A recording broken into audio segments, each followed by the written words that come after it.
Good morning, everybody, and welcome to another ePrime live stream. My name is Devon. I'm the Product Service and Support Coordinator for Psychology Software Tools, and today we'll be going over ePrime communications with BioPAC. Now, we have a really great live stream today because we have a lot of stuff set up and a lot of stuff really ready for this. This live stream is actually in preparation for BioPAC's conference next week. Starting July 24th, BioPAC has a T4 conference. It's going to be really cool. We're actually going to be there showing something very similar to this, but if you're interested at all in BioPAC communication with ePrime or would like to learn a little bit more about this field of study, I definitely recommend going to that conference. It's going to be really cool. Plus, I'll be there, so it'll be much better. So to go ahead and get started, what we're going to be doing today is a modified version of the IAPS task. Now, this is something we went over in our other webinar, but we have a few more changes that I've made to it to kind of streamline it a little bit more with BioPAC. So before we were kind of sending generic signals from ePrime to BioPAC, now we're going to be sending more specific samples or more specific signals from ePrime to BioPAC. And it's actually going to be based on stimulus that's presented. And I also have a better description of some of the hardware that we're using. We know some people had requested, more of an explanation as to the hardware setup. I did have that chart, but I'm able to actually go in a little bit more depth about that today. So we actually have two cables that we're using today for BioPAC. The first one looks a lot like this. So this one is something that we made in-house. All this is this end goes into the Kronos auxiliary I/O port, and this end goes into the DB25 of BioPAC. Now this is something that we had made in-house. This part of the cord, this first gray part here, this actually is our Kronos aux I/O cord. And all we did is just took the loose wires here and put it into this DB25. So with this, I get two digital ends to send signals to BioPAC and two digital outputs. And we actually have a really good chart that I'm going to show you in a second. So the chart is here. So this is the slide for the conference. This will be some of the things that I show. So specifically, I'm actually talking about this here. So I have two digital outs, my 15 and 16. Now keep in mind that this is zero-based communication when you're talking about digital outs. So I'm going to be communicating through the 15 and 16 pin, but it's going to look in ePrime like 14 and 15 since it's all zero-based like that. And that's going to line up on the BioPAC side as digital I/O 8 and 9. And I'll show you guys how I set that up in BioPAC a little later. And then if I want to communicate from BioPAC to ePrime with this cord in particular, I'll be using digital in 16 and 15, which is going to be 14 and 15. And that's digital I/O 5 and 4 on the BioPAC end of everything.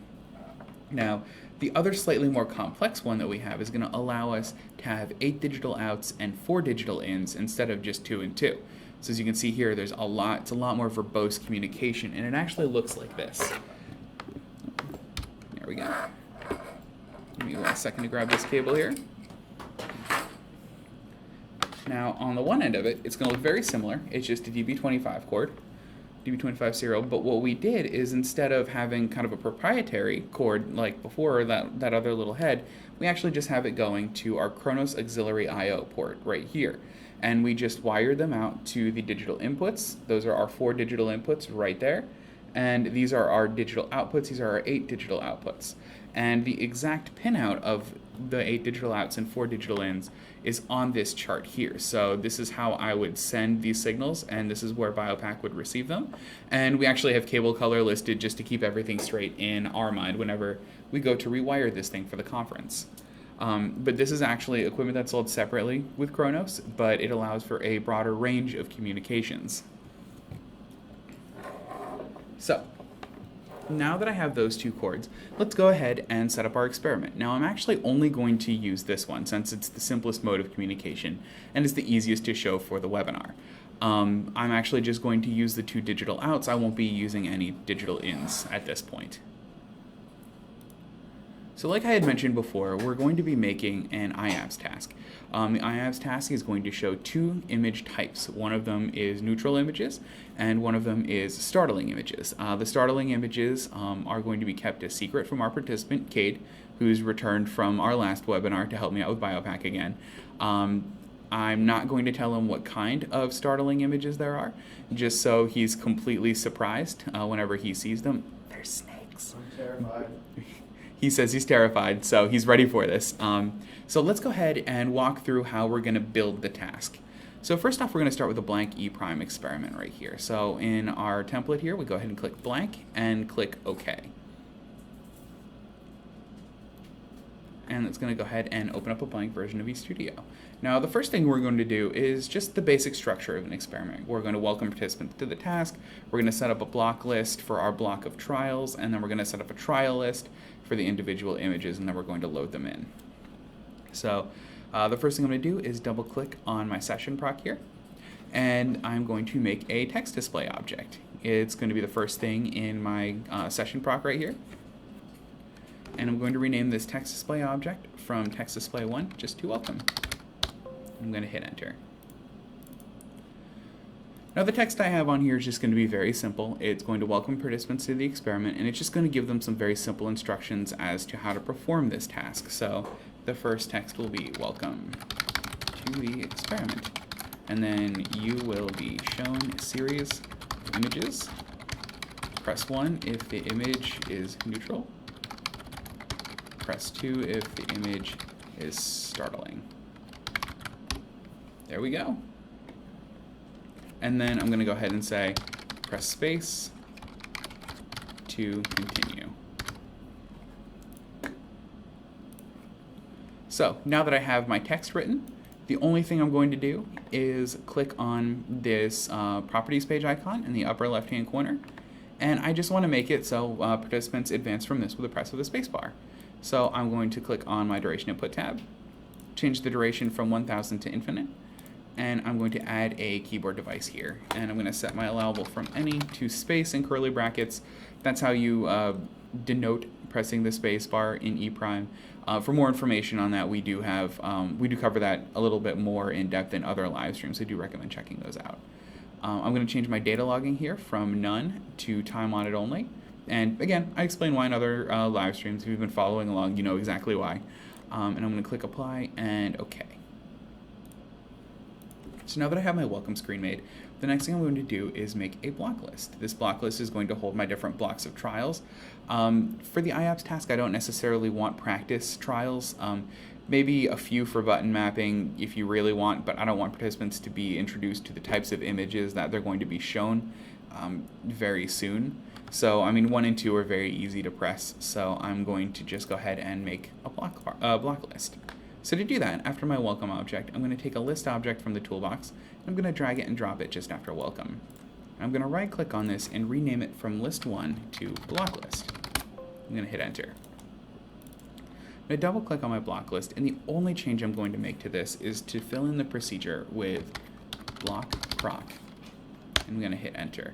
It says block proc doesn't exist as a procedure. Would you like to create it? Of course, I'm going to click yes, and I'm going to set the default, make this the default value for newly created levels. I'm going to click no, just because there won't be any levels. And just as a quick background as to why I'm making a block list, this block proc, even though it's not actually being used. If you click on the experiment object and go into the data file tab here, you can see the E prime automatically logs data by session, block, and trial like this.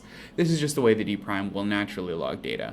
So I'm trying to set my experiment up like this so E prime's data file gets printed out in a way that E prime expects. This actually makes my data much easier to read and much easier to follow later. So I'm going to go ahead and click OK, and then I'll click on my block proc. Now, if you remember that chart, you know that the next thing that comes after block proc is the trial list. So, or is a trial proc, or that trial level. So I'm going to go ahead and make that. And I'm going to make it the same way I made that block list. And I'm going to do that by taking the list object from the toolbox and dragging and dropping it onto my procedural timeline. I'm going to rename this to trial list just so the name reflects the function. And I'm going to hit enter. Now, unlike the block list, my trial list, if you've been following along with these live streams, my trial list is actually going to hold all of my independent variables for this experiment. It's going to hold the different images that Kate is going to be shown. It's going to hold the triggers that I'm going to send from E prime to BioPAC.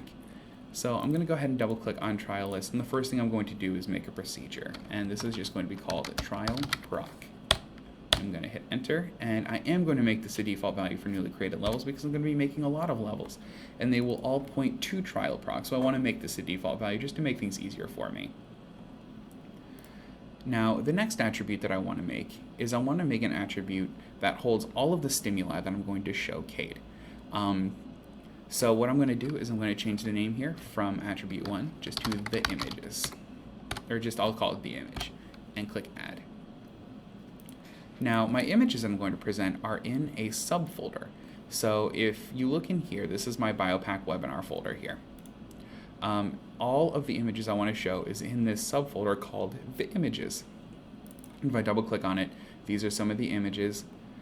These are obviously the startling ones up here, and then these are the neutral ones down here.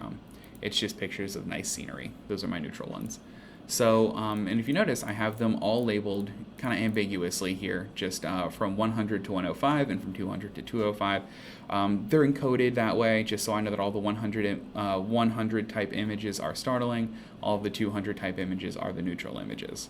So all I need to do, and all I'm going to do right now, is just put the name of the image file in the image attribute. And I'm going to fill in the rest of it later using a method called concatenation, and I'll demonstrate that. But as far as the image is concerned, I just want to put 100 as my first one. After that, I want to make another attribute reference because I want to actually be able to categorize these in my data file. So I maybe want to get at, did Cade respond faster to the startling images than he did the neutral images? What was his RT for these kinds of things? And it'll be much easier to categorize this if I actually have an attribute that does this for me. So what I'm going to do is I'm going to click on Add Attribute, and I'm going to change the name of attribute 1 just to image type. And image type for my 100 level images is going to be startling. And then the only other thing I need to do is I need to add an attribute, and this is going to be the signal that I send from E' to BioPAC. Since I'm sending two types of images, or presenting two types of images, I want to present two types of signals to the participants. And I'm going to be using, and I'll open this back up quickly just so you guys can see. Since I'm going to be using this very simple 2 digital outs, 2 digital ins chord, that one that I had shown earlier, I have two possibilities to send. Oops, go ahead and put back here. I have my digital out pin 15 and digital out pin 16, which again, since they're 0-based, ends up being 14 and 15. This is what I'm going to be sending, or these are where I'm going to be sending signals from. And I want my 14 signal to be my startle signal and my 15 signal to be my neutral signal. That way, in the BioPAC data stream, I can see, okay, here's where a neutral stimuli started, here's where a neutral stimuli ended. Here's where a startle stimuli started, here's where a startle stimuli ended. So that way I can actually determine, what Cade saw and can line that up with everything that I have in my data stream, so I can actually, time lock all of these things. So this is what's going to inform the pin that I set on the on the E' side or chrono side of everything. So what I'm going to do is I'm going to add an attribute, and this is just going to be called digital signal. And I'm going to hit enter.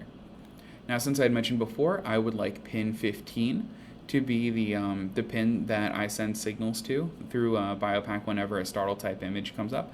I'm going to put 14 in there, again, since it's 0-based. And obviously I'd like to present more than one image, so I'm going to go ahead and click on Add Level and start filling in my 101 condition. Again, this is startling, and the signal I'm going to send is also a 14. So now I'm going to add a couple more all at the same time. So instead of clicking Add Single and just clicking, or typing all of that in, I just want to do multiple. So I will do 8 of those. And this one will be 102, then 103, whoops, then 104, and 105. And then those are all going to be image type startling, and the digital signal is going to be exactly the same. So now all I need to do is my 200 level. So I have 200, 201, 202, and I'm going to add another row here, 203, 204, and just one more for 205. And then again, my image type is going to actually just be neutral this time, and my digital signal instead of 14 is going to be 15. I'm just going to take this and drag those down. And that's actually all I need here. So I have my image that I'm going to be displaying to participants, the type of image for data analysis later, and the digital signal. So this list object's actually doing quite a lot. It's handling all of the independent variables, so everything that I'm changing here. It's handling the exact signal that I'm sending, and it's handling something for data analysis later. This is really how you use list objects to kind of compound everything and make everything really, really simple and easy in ePrime. The only thing I think I need to change about this list object is this sequential selection. Right now, it's just going to run through all of my startling images and then all of my neutral images. And after a while, startling images stop becoming startling if you see them one after another, after another, after another. So I'm actually going to change this from sequential to random. So to do that, I click on this properties page icon at the top, click on the selection right here, and I'm going to change order from sequential to random. I'm going to click apply and OK. So now I have my 12 samples. These are all going to be selected with at random selection. So now I just need to make the actual bulk of my trials. So I'm going to close this window here. I'm going to click close all. I'm going to open up the trial proc here because I want to actually make the trials for my experiment. So I'm going to take a text display object and I'm going to drag and drop it as the first object in my trial procedure. And I'm going to rename this to fixation and hit enter. Now, I typically add fixations to my experiments if you've been following along with these live streams, just so participants' eyes have somewhere to focus on the center of the screen because that's where my stimuli is going to be presented. This isn't necessary, the fixation, I just personally like it. So the fixation is literally just going to be a plus sign in the center of the screen. So I hit plus, it appears in the center of the screen. Again, it's going to look like it appears at the top for design time, but if I take a look at my properties here and look at my align horizontal and align vertical properties, you're going to notice that it says center and center because it will end up in the center of the screen. And you know what, I'm going to change the duration of my fixation object from 1000 to 500 milliseconds since it doesn't need to show up for very long. And I'm going to change data logging from none to time audit only, just like my welcome object. And click apply and OK. So since I'm just presenting images to participants, I have a couple options for this next object that I add. I could add an image display because the purpose of this is just to display images, but I think I'm actually going to add a slide object. It actually doesn't matter which one I present since I'm only presenting images. The most efficient method would be to present the text display object, but I do like demonstrating the slide object because it has a lot of the new features and new functions in ePrime. Or ePrime 3. So I'm going to take the slide object and I'm going to add it just after fixation, and I'm going to rename it from slide 1 to stimuli. I'm going to hit enter here. I'm going to double click on it to open it up in the workspace, and since I'm presenting images, I would like a slide image sub-object to appear. I'm going to hit just click anywhere to have it appear in the screen, and I'm going to adjust all of its properties in a second. Now, there are a couple of properties I'm going to have to mention about this, specifically in relation to the slide image sub-object and how it's presented on a slide object. But the first one I want to change this file name. So in order to find images in ePrime, there are kind of two methods you can use to go about this. The first one is clicking on this folder icon here, and I could navigate to wherever I have my BioPAC webinar and then the images, and then I could click on an image individually, and what that's going to do is that's going to print out the entire path of the images starting with my C drive. And this is good for presenting exactly one image, and if I actually click apply, you're going to and if ePrime can find that image, it's going to actually see that image in there. And the reason ePrime can't see my image right now is because I haven't saved the experiment yet. So I'm going to go ahead and save real quick so we can actually see that image. So I'm going to click Save As, and I'm just going to save this into my BioPAC webinar, and this is just going to be called BioPAC webinar. There we go. So now if I go into here, and I click on one of my images here and click apply and OK, you can actually see it show up here. This is a really great method for presenting these images one at a time to participants, but I only have one stimuli, and if you notice on my trial list, I kind of walk through all of the stimuli in that list object. So I want to make an attribute reference to the images attribute that I made. If at any point you are confused as to whether, or not confused, but you would like to know which one of your which one of your attributes you need to use or what your attribute might be called, in the Experiment Explorer here, we have a tab at the bottom called Attributes. If you click on the tab here, it's actually going to show you all of the attributes that are set in your experiment, and that's going to be really helpful for when you're in design time like this. So I'm actually going to change this. Now, if you look, before I had the full path from the C drive to my 202.jpg image. Now I only have the images, / and then the name of the image with .jpg or its file extension at the end.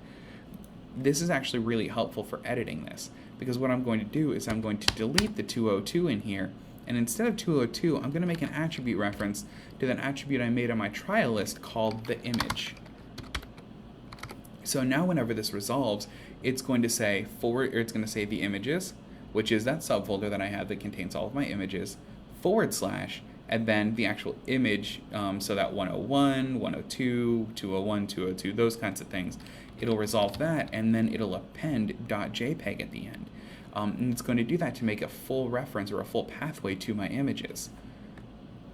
So if I click apply and OK, you're going to see that that singular image that I had now went away, and it's replaced with this image here. Now, this is good, but there's something potentially problematic about this. If you look here, my images are only confined to being presented in this very small area. But the images that I have, if you actually look at their properties, they're very different sizes. So if I go to the properties of this image, for example, in details, you're going to see that this one is 375 by 250 pixels, and this one here, if I go into its details, this one is 513 by 289 pixels. So those are very different image sizes, and what's going to happen is if I limit my image display to only this very little box, there might be some images that only display a part of it in the center of it, and I don't get to see the full image. And that's not really going to start okay, and that's kind of the point of this experiment. So what I'm going to do is I'm going to resize this image. This is going to be step 1. I want to make it the size that I want every image to appear, and I would like a bit of a border around the image, so I'm going to keep some of the white slide border around this, but make the image relatively this size. Now the other property I want to change then is this stretch property. Now depending on the resolution at which this is running, the stretch property is either going to make things look really blocky or make it look really good, and that's all dependent on the resolution at which you're running this, and it's also entirely dependent on the image that you're using. So I'm going to change stretch property here from no to yes, and then I need to look at the stretch mode property. Now downstretch mode, if I stretch both, is going to stretch along both the X and the Y axis. And it'll kind of act like me. It'll act like me doing this. If this is the original size of my image, it's like taking the little cursor in the corner and just stretching it this way. You also have the option to specify to stretch it either left, right, or up, down. Those are kind of circumstantial, or they're more circumstantial. If you find that an image looks best when it's stretched horizontally but not vertically, we recommend that. But I kind of want all my images to be stretched in a very uniform way. So I'm going to keep it that way, and I'm going to click Apply and OK. So I need to add a few more properties to this object because, if you remember, the participant has to press either 1 or 2, depending on if it's a startling or a neutral image. So I'm actually going to click on the Properties page icon up here, click on the Duration Input tab. I'm going to change my duration to infinite. You know what, I'll change my duration to 3000. That way there's a possibility that this object times out. I'm going to change my data logging to standard because I'm going to be collecting both responses and timing related data here. And I'm going to add a keyboard input mask since Kate will be responding using the keyboard. I'm going to change my allowable from any to 1 and 2 on the keyboard, and my correct answer is going to be nothing for this case. There is no correct answer. So if it is startling, Kate doesn't have to respond that it is. This is entirely subjective. So I'm going to click Apply and OK. All right, so now that I have my structure down to the stimuli, I'm going to click Save quickly. Now that I have my structure down to the stimuli, the next thing I want to do is just to add an intertrial interval, or ITI. And that's literally just going to be the screen going blank for 500 milliseconds, so very quickly. So I'm going to take my text display object and I'm going to drag it just after my stimuli, and I am going to change that from text display 1 to ITI. I'm going to hit enter. I'm going to double click on this just to open it so I can see it, and it's going to remain blank. I just want the screen to be blank for a little while. So what I'm going to do is I'm going to go to my duration input tab, and I'm going to change it from 1000 milliseconds to 500 milliseconds, and change data logging to time audit only. Click apply and OK. And that's the basic structure of my experiment. I have a fixation, a stimuli, and an intertrial interval. The only thing I really need to add now is a goodbye slide, just to, thank people for staring at my startling images of snakes the entire time. So I'm going to click on window here. I'm going to close all, so I like them all to close. I'm going to click on my session proc because the goodbye screen needs to be the very last thing that appears. And I'm going to add a text display to just after my block list. Text display is going to be called goodbye. And just a quick message thanking participants for their participation. So thank you very much for your participation. Please let the researcher know that you are finished.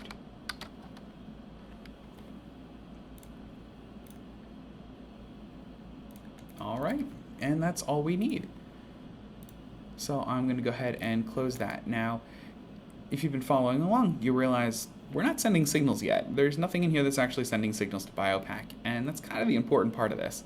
So I'm going to do that, or I'm doing that on purpose just to kind of do it separately to call out how these objects work together. So the first thing I want to do is I want to add a Chronos device to my experiment. And I can do that by clicking Devices, clicking Add, and clicking Chronos. That will allow Chronos to appear in my list of devices. Now, nothing really needs to be changed as far as Chronos is concerned, but I do want to bring up specifically this digital out, because that's how we'll be communicating today.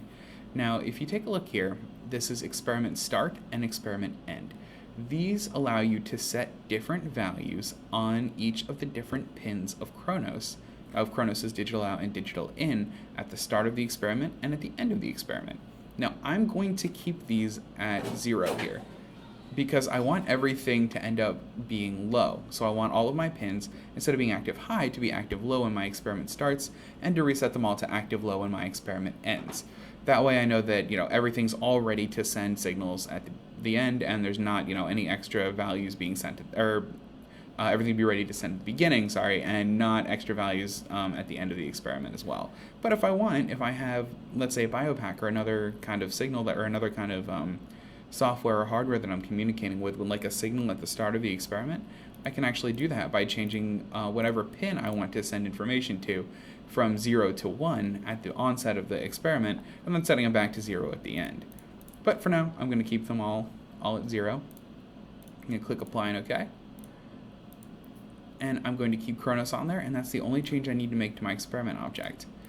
Now, what I want to do as far as signals are concerned is I would like a signal to be sent at the onset of my stimulus object and then at the offset of the stimulus object. So when the stimulus object appears on the screen, I would like a signal to be sent to BioPAC, and I would like a signal to be sent to BioPAC whenever it leaves the screen. That way in my BioPAC data, I kind of get that information as to how long it was on the screen. Now, there are a couple of ways to do this in ePrime, but there's really only a couple of ways that are really going to be good. And the way that we definitely recommend is the dot onset time of one object and the object immediately after it. Now, I say that because basically, if you use the offset time for a stimulus as your offset trigger, depending on what your pre-release is, that offset time could actually end up being the same as the onset time. Let me show you how that works. If I go to my duration input tab here, my duration for the stimuli object is 3000 milliseconds, and pre-release is set to same as duration. Now, internally, what that's doing is it shows the stimuli object on the screen. Then, since pre-release is set to same as duration, it immediately stops processing stimuli in the background and moves on to processing my ITI object afterwards. So it'll start processing that. So technically, the offset time is when it starts processing the ITI in the background, which, since I have pre-release set to same as duration, is going to be the same time as the duration property. Now, generally speaking, that's best. That is best practice for ePrime because it allows you to load the next object and significantly decreases the dot onset delay value, or the delay in when the ITI object appears on the screen. However, if I'm sending signals at the offset, it's going to look like this stimuli object appeared on the screen for a couple milliseconds and then it was gone. And I mean, a couple milliseconds may even be an exaggeration. It might be 0 or 1 milliseconds. So that's not ideal. So that's why we recommend keeping the signal for the offset. Instead of putting it on the offset of stimuli, we put it on the onset of ITI. Because onset delay isn't variable like the offset is. There isn't going to be a time when the onset doesn't actually reflect when the image appeared on the screen or when that particular object appeared on the screen. And when that next object appears on the screen is consequently the exact same time that the previous object disappeared from the screen. That's why in our logging tab we now have this property called onset to onset time. It is the difference between when this object appeared on the screen and when the next object appeared on the screen, and is going to be the truest sense of duration of that object that you can get in E'. So we're going to actually add our signals in accordance to that onset to onset time. Now to send these signals, we'll be using a feature called task events. Task events allows us to send signals without having to use any script in E'. It's literally just adding two what we call events to E', and that's it. No script, no really anything difficult, and I'm going to show you how to do that. So the first thing we need to do to stimulus is we need to set the pin from low to high whenever the image appears on the screen. So we'll go to our task events tab here, and we're going to add an event, and that event is obviously stimuli.onsetTime. Now the task is going to be Chronos, because we're going to be sending a signal through Chronos digital out, and our action is going to be Chronos digital out.setBit. Because if you look back at our little chart here in PowerPoint, the bit that I want to set is pin 15. Since it's 0 based, it's going to be 14. So I actually have an attribute that handles all of that. It was called digital signal. So I'll make an attribute reference here in my customs field for digital signal. So that's going to change between 14 and 15, depending on whatever I have here, or depending on the stimulus type. And I'm going to set the data type to integer. So now that I'm using stimulus.onsetTime, I'm using digital out setBit, which takes that pin and sets it from low, or whatever current state it is, to high. And I'll be setting it from low to high on on 14, which ends up being pin 15. And we click apply and OK. So since I'm doing onset to onset time, the next one I need to add is to my ITI. And it's going to be exactly the same. I go to task events, I add a task event for ITI.onsetTime. My task, or the name of the task, is going to be Chronos. And instead of doing setBit this time, I'm going to be doing resetBit. What resetBit is, it takes the current value of the pin and sets it to low. So that way I have in my BioPAC data file, I have exactly when that pin was set from high to low. And I have exactly when this object was off the screen. And my custom is going to be digital signal again, because despite the fact that the function is going to be different, I'm setting it from high to low, the signal or the pin that I'm writing to is exactly the same. That's why my custom has to still be digital signal. And I'll change my data type to integer. And I'll click apply and OK. And that's all I need to do. I'm going to go ahead and click save to save this. But that's all I need to do. So I'm actually just going to run this very quickly. I don't have a Chronos attached to this computer. It's actually attached to the test computer that I'm going to run over to in a second. So I'm actually going to uncheck Chronos from my list of devices, and it'll actually consequently get rid of those task events, or it'll make it so it's not editable or not able to be run. But I'm going to run this very quickly just to make sure that it functions correctly, and then I'm going to go over and explain our BioPAC setup with CADE hooked up to it. So I'm going to go ahead and run the experiment in windowed mode very quickly, just to make sure it functions correctly. So there's my welcome screen. Neutral image, neutral image, neutral image. Ooh, startling. Equally startling. That one's pretty rough, actually. Also startling. So it looks like it's functioning correctly. Looks like every part of my experiment works fine. That was my fixation. There's my stimuli, and the white screen there is my ITI. Thank you very much for your participation. And then go ahead and click exit. And if I want, I can jump into my EDAT3 file here. just to make sure that my data is being logged correctly.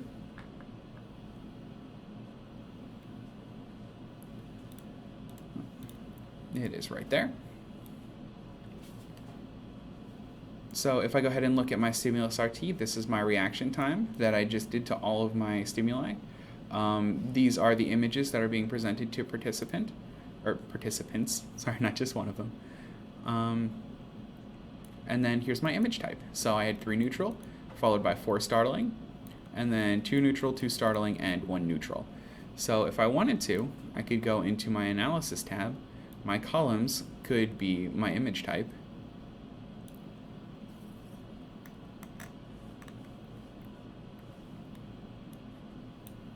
And then my data could be my stimuli.rt. And do stimuli.resp. We'll click run. So generally speaking, participants, or me in that last run, responded almost entirely to the startling images. Sometimes I hit 2 for the neutral images. And for my stimulus RT, it looks like I responded much faster to the neutral stimuli than I did for my startling stimuli. So it's just a quick look at how I would have looked at that data. So let's actually show you how that would integrate with BioPAC. So I'm actually going to switch over to Cade here, who is hooked up to the BioPAC.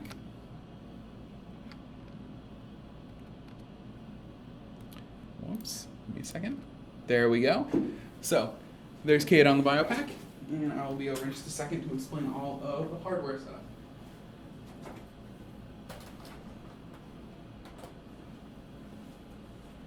Alright, so this is the hardware setup for BioPAC. As you can see here, we have the MP150, and we actually just have 3 of the modules, or 3 of the important modules hooked up. The first one is this one right here. This is an STP100C. This is actually where the digital signals from BioPAC are being input. And then after this, we have these two. We have these 2 at the end. This first one is our respiratory belt. And this second one is our, there we go. We actually moved the microphone quickly, so you might be able to hear me a little better. But this first one's our respiratory belt, and the second one is our GSR module. And as you can see from Cade, he has the respiratory belt on him right now. There you go. And he has the GSR hooked up to his hands there. So I'm just going to demonstrate quickly what we're doing on the BioPAC side of things then to get everything set up in ePrime, or to get all of the signals from ePrime into here. So if you look here, I have, here we go.